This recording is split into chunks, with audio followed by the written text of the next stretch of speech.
Hello student, today's I read 11 chapter इस नदी की धार में।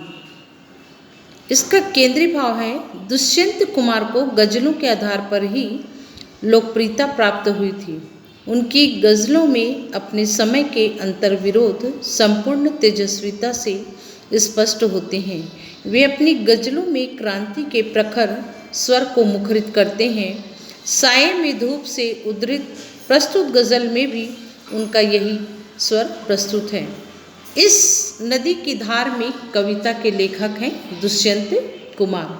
उन्होंने अपने हमारे समाज में वर्तमान में और पहले भी समय में जो जर्जर और विडंबनापूर्ण परिस्थितियाँ जो थी और जिससे लोग हार जाते थे उसके बारे में भी चर्चा करते हैं। वे मानते हैं कि अभी हमारे भीतर शक्ति है और उस शक्ति के बल पर हम बुझे हुए दीपक में ज्योति जगा सकते हैं।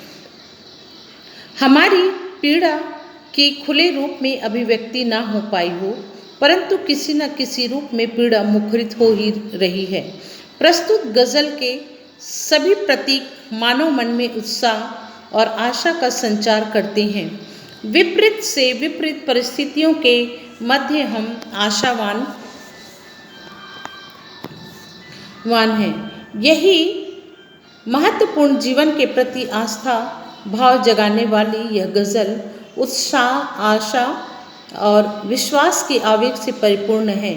कवि ने विभिन्न प्रतीकों के माध्यम से निराशा और हताशा के अंधकार के बीच आशा और विश्वास का दीप जलाए रखने का बल इस कविता के माध्यम से लोगों के मन में जगाने का प्रयास किया है। यह कविता जीवन का एक सार है और ये जीवन को नई दिशा और नई प्रेरणा देती है।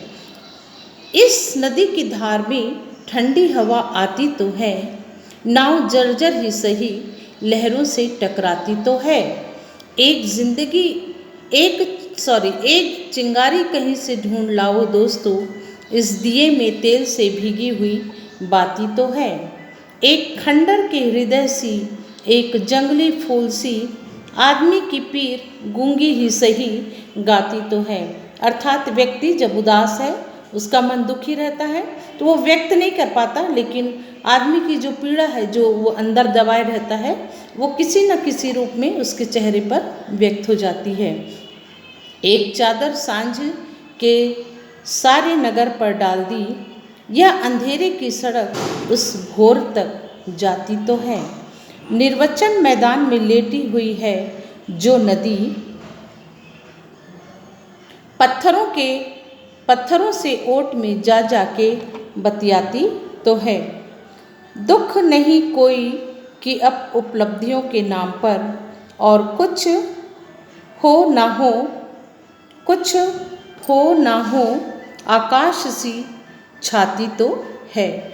अर्थात हम किसी भी परिस्थिति में अपने आप को हताश और निराश ना करें, क्योंकि ये कविता जो है हमारे अंदर हमारे मन के विश्वास को बढ़ाती है और एक ऐसा दीप जलाती है जो हमें प्रकाशवान तो करती है और साथ में हमें बल भी देती है। Okay, thank you.